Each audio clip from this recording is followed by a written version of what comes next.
A little shorter, identify what it is. Oh, I didn't even say what I'm making? Your mayonnaise. Oh, okay, right, got it. Okay, I'll start over. Hey everyone, I'm Claire. I'm in my home kitchen, and today I'm showing you a recipe that is kind of a dark horse from Dessert Person. It's something I feel like eating constantly, a caramelized Endive galette. This is a savory recipe, and it incorporates lots of fresh ingredients on top. To me, it is part of my argument that anything you can do in cooking, you can do in baking.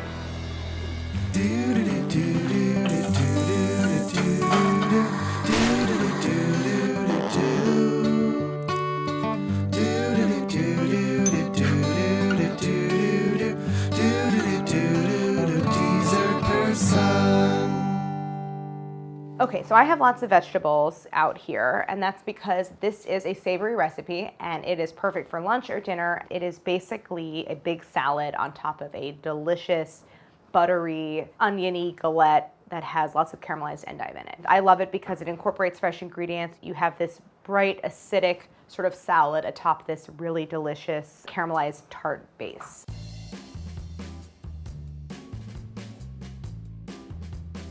It actually has a lot of ingredients, but most of them are ingredients you already have at home because we're making a little bit of a vinaigrette and a pie dough.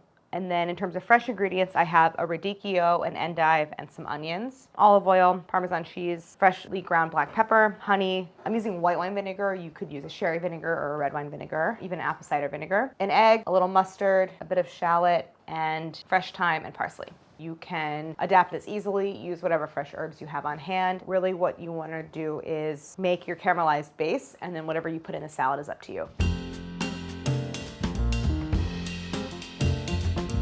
So I'm starting this recipe with my all butter flaky pie dough, but I'm going to back up and show you how to make it, which I don't even think we've done yet in an episode of Dessert Person, weirdly. Have we made pie dough?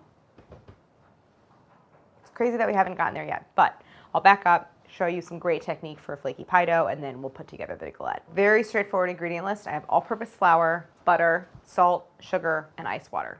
I am gonna make this by hand. I don't use a food processor for pie dough. I have a medium bowl here.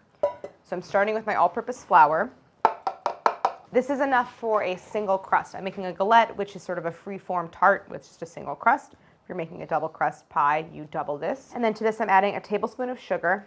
This tablespoon doesn't make the dough sweet, but it does help to contribute to browning, so you get a really golden crust. And then 3/4 of a teaspoon kosher salt.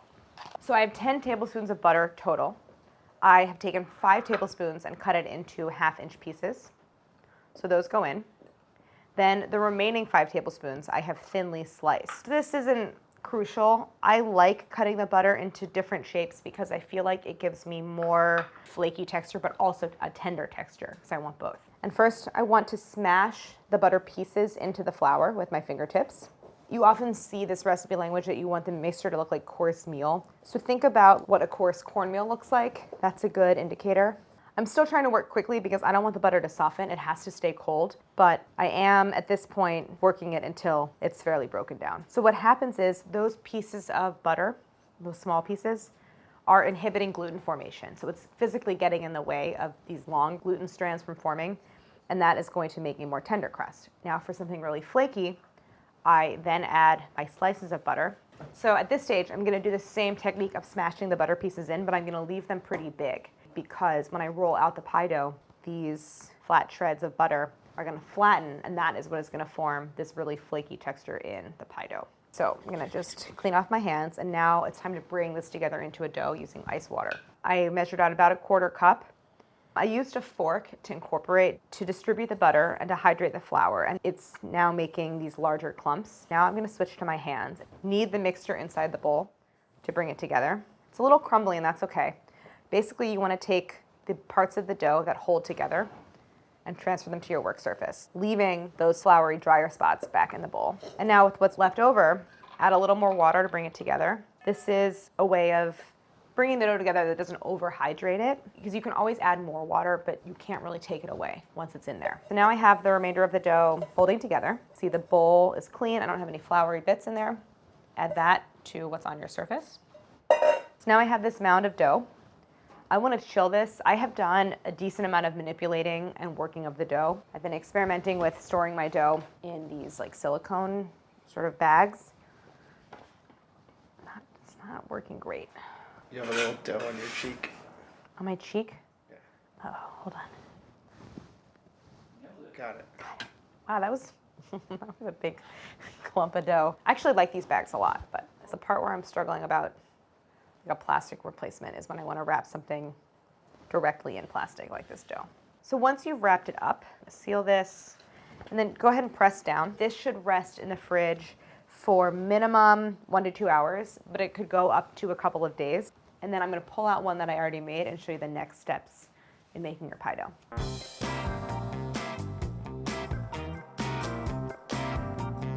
This is a dough I made last night, which is why it's in a different bag and also wrapped in my butter wrappers because I was trying to figure out a way to not use plastic. It's nice and chilled. You can see it's become very firm. This is a well-hydrated piece of pie dough. When it's cold, it's not so wet that it's like kind of flopping around, but it's fully hydrated and cohesive. So that's a good sign. Now I like to do a little intermediate step. Give it a little dust of flour. You might need to let it soften slightly on the surface before you can roll it out, because if you roll out really cold pie dough, it could kind of crack. But basically I'm going to roll this into a slab and do a series of folds, a technique that approximates another technique called lamination, which is like what makes puff pastry that we've talked about. And this makes a very, very flaky pie dough. When I'm beating the dough, I don't go like straight down full force. When I hit the dough, I kind of stop applying pressure and I let the rolling pin sort of bounce off of it. Like you don't want to go straight down because you'll just break it. So it's sort of a bouncing motion. And this beating helps to soften the butter without having it warm up first. So you want to keep the pie dough really cold. It's the cold pieces of butter that are going to create this flaky texture when it bakes.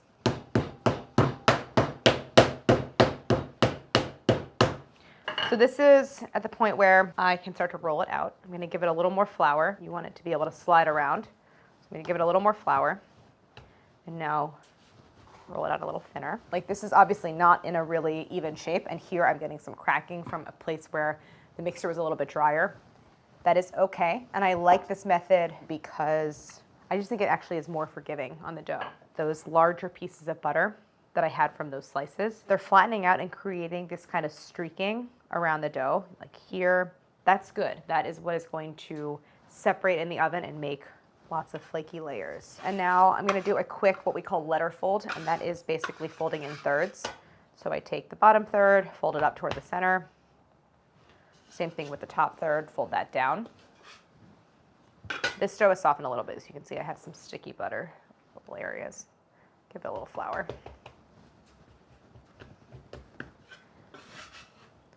Basically, I have now this dough packet. It's a little warm in here. My dough is softening a bit, so I'm going to chill this and let it rest. Even if it still stayed really cold, I still want to let this rest in the fridge before I roll it out for the final galette. So stick that back in your bag, your plastic, whatever you're using. And I'm going to put together the rest of the tart while I let my dough rest.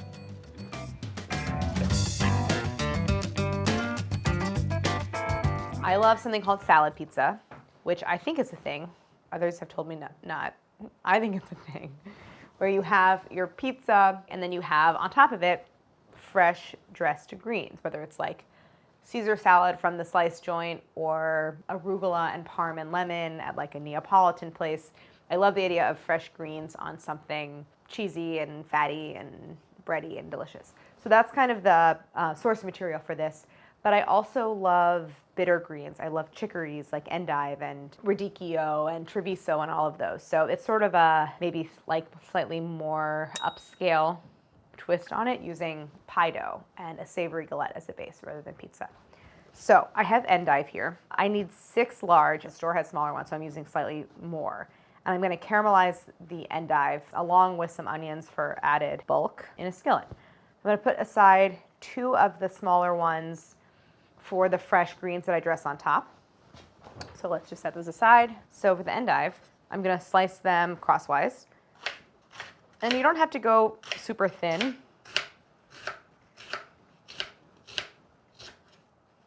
I'm gonna start heating my skillet, medium-large skillet here. I'm gonna put it on medium heat and start with 2 tablespoons of olive oil. So while this heats up, I'm just gonna peel the onions real quick. Basically what you're doing is you're cooking down this mixture of onion and endive.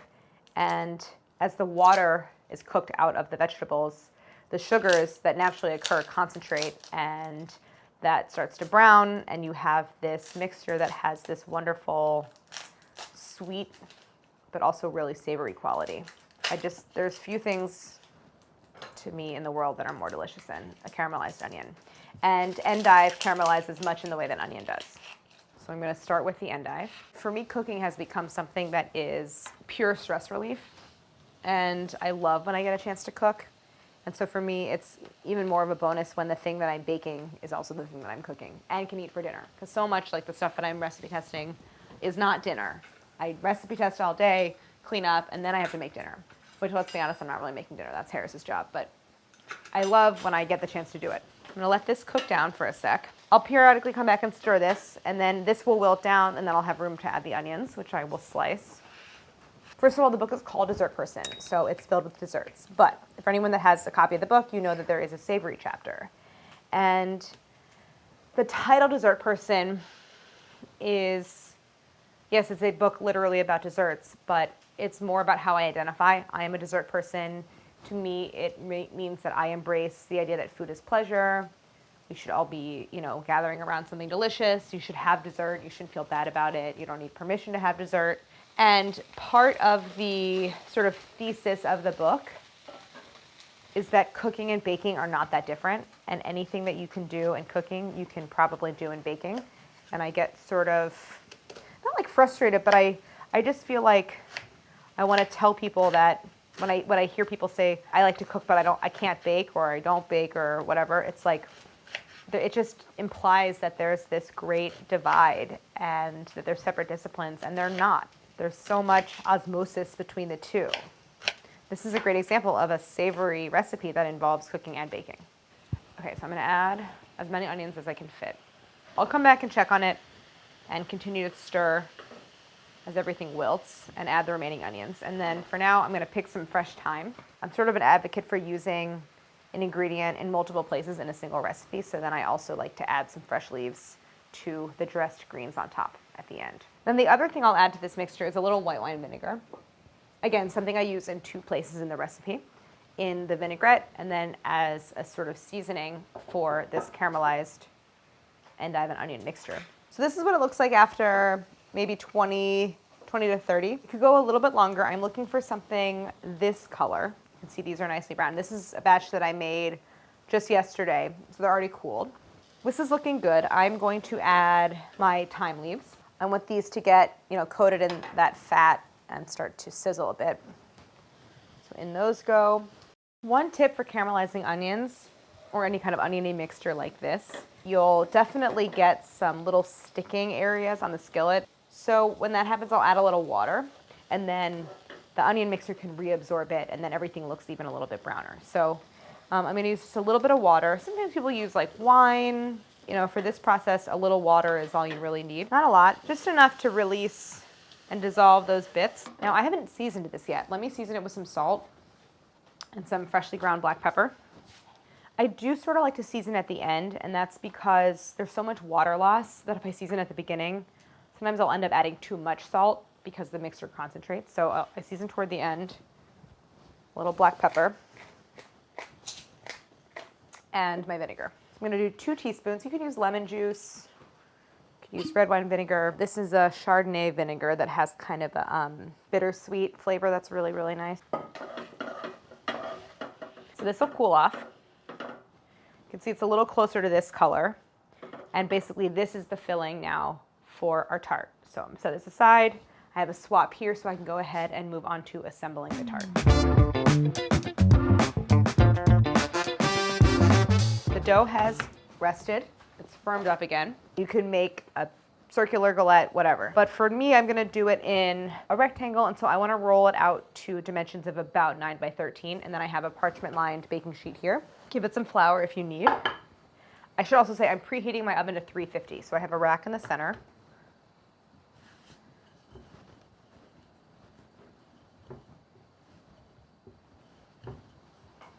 And as you roll, keep it moving just to make sure you're not sticking anywhere.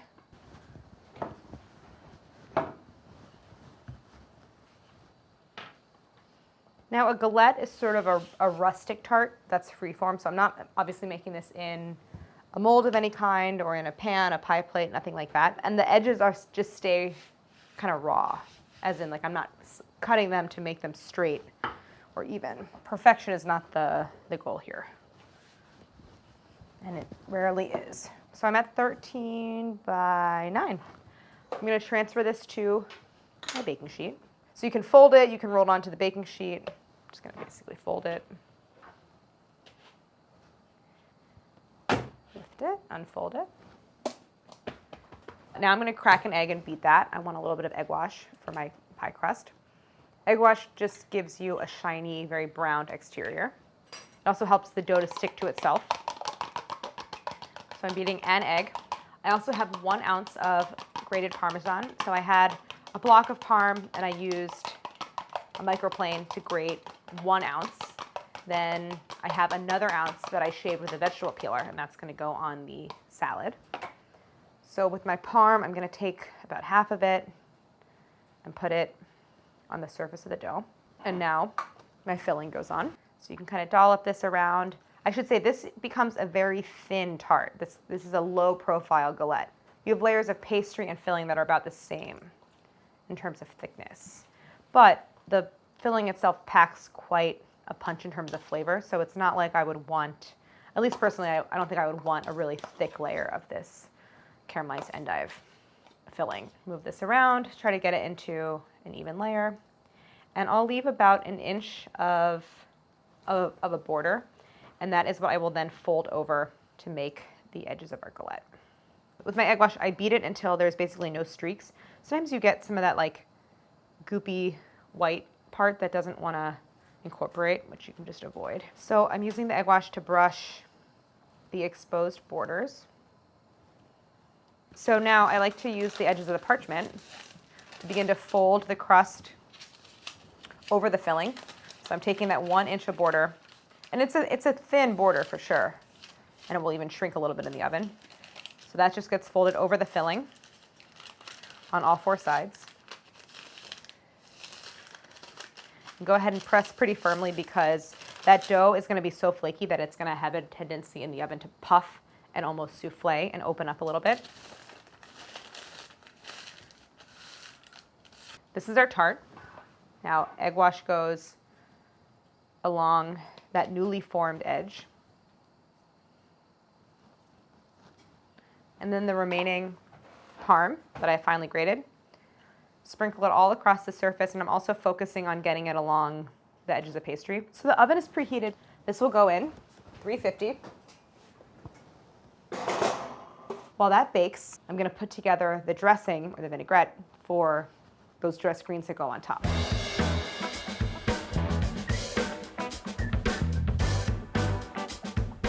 So I have a bowl here. I'm going to put it together in this bowl.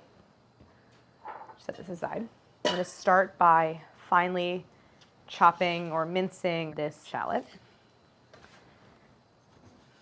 If you don't feel like finely chopping this or mincing it, you can just microplane it and you kind of make this onion juice. That's fine too.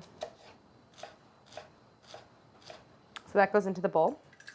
So now into this, I add everything else that's going into the vinaigrette except for the oil. A little bit of Dijon mustard. Mustard acts also as an emulsifier, so it helps to keep the oil combined with everything else. Then, because I'm using bitter greens, particularly the radicchio, I like to add a fair amount of sweetness to this vinaigrette. So I usually add honey to any kind of vinaigrette, and it helps balance out the bite from the shallot or the allium you're using. In this case, I'm adding even a little bit extra honey because a bitter green likes a sweeter vinaigrette for balance. And then season it with salt and pepper. It's kosher salt, freshly ground black pepper. I like a lot of black pepper. And then a tablespoon of that same white wine vinegar that I added to the filling. So whisk all of that together. And now I'm adding my oil, a 1/4 cup of olive oil. So you want to whisk as you add the oil. The idea is to emulsify it into that mixture. So one thing you can do is you can get a towel. I make a little scarf for the bowl. That keeps it in place. And then I'm going to do a 1/4 cup of olive oil and slowly drizzle it in while I whisk. I guess I never really realized this, but these squeeze bottles have like a graduated little side where you can see the measurements, which is super handy. But I'm also going by sight and taste here. So you can see as I add it, the mixture is thickening and it's looking very smooth. I'm going to taste it.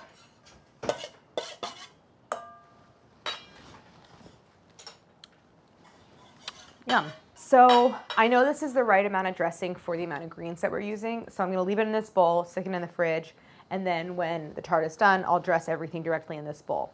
So in the meantime, the tart is still baking. I am going to just prep the rest of my lettuces, and then we are ready to put it all together when the tart is out of the oven.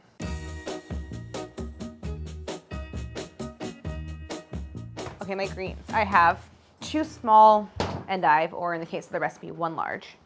And then the recipe says 1 small radicchio. This is more like a medium large. I'm just going to separate the leaves and have those ready to go to toss in salad.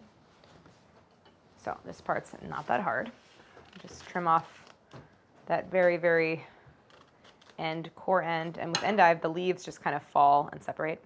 These stay whole. You can just kind of keep trimming and snapping them off. So you have like these spears, and they're like little cups, and they're great for crudité, dipping into Caesar dressing. I just love endive. Such a good, and in my mind, possibly underappreciated green. And also, I'm saving the core. Those you can toss into the salad as well.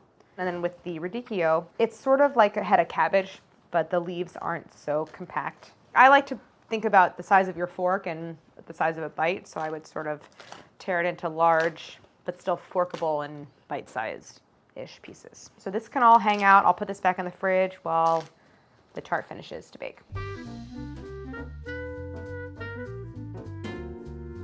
I don't know how many minutes that was because I didn't have a timer, but I was smelling it. So I checked and the tart is done. I'm gonna pull it out. It is really golden brown around the edges. The onion and endive mixture has broken down even more. It's really jammy and it has darkened a little bit. So this looks great. I'm gonna let this cool because I don't wanna put beautiful, fresh, crunchy greens on top of a hot tart and just wait for this. You can make this part in advance. Nothing's gonna happen to it if it sits out at room temperature for a couple hours. It smells so good. And I'll just grab all my salad ingredients. So if I were having a dinner party, which fingers crossed it can happen soon, I would have all of this ready to go. I would have this already baked and just sitting out. I would have everything prepped and just in the fridge, and then you can look like the best host in the world and like so casual, but also impressive. I'm gonna add my endive and radicchio. I'm gonna strip in some fresh thyme leaves. This is only because I have thyme that I already put in the filling. It's not essential, but I like having the kind of cooked thyme plus the more fresh. And then I'm gonna give it a toss. I'll add a little salt and pepper. The dressing is already seasoned, but the greens probably need a little more. I'm saying greens, neither of these things is green. What you want to do is avoid crushing the leaves, so it just kind of give everything a nice turn. And do this until it's all coated. So this is looking nicely dressed. I don't want a drenching of the leaves, but I do want an even all over coating. So I'm going to give everything a taste. So good. Absolutely delicious. I'm gonna sprinkle on some of the parsley, most of the cheese, and then I'll give everything a final topping on the tart itself. This is the second half of the parm in the recipe. As I said, I used a vegetable peeler to create shavings and then broke them up a little bit. One thing I'm gonna do before I do the final topping is I'm going to pre-cut the tart into pieces. If I were making this for company, I think you could serve it as like a really lovely first course if you were doing something coursed, in which case I would do maybe this tart into 8, texture of the dough. If I were doing this as a main course, I think it's a great vegetarian main course, more like 6, because the people have a little more of a generous portion. If I were having something like a little formal, I would probably plate each of these individually, but I'm just gonna put it directly on the sheet tray. Kind of pile it high, like you don't wanna crush the leaves. And then just to be a little extra fancy, some more parsley leaves, some more thyme on top. This is the kind of stuff where like, I'm here making this for this video shoot. I want it to look really good, so I'm going the extra mile. But like, if I were making this at home, just to eat, probably just tossing everything in the bowl. It does, to me, remind me of salad pizza because I can lift this whole slice out like a piece of pizza. I'm gonna taste it. I'll tell you for real. So first, this is what I love about Endive. You just eat it like that. So good. I'm gonna do this.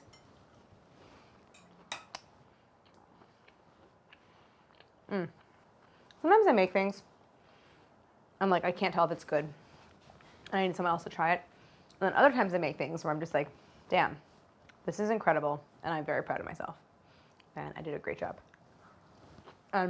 This is the second kind. I love this recipe because it disproves the theory that baking doesn't use fresh produce and isn't seasonal. It can be all of those things. And so here we have this beautiful, bright, bittersweet, crunchy salad that you don't think you can put with a baking recipe, but you can. And you get the best of all worlds. So really think you should try it. These are ingredients you can find all year round. It's just so delicious, and really looking forward to a time you can have people over to enjoy it. So thank you for watching. Love bringing you episodes of Dessert Person. We're gonna have more, and like and subscribe.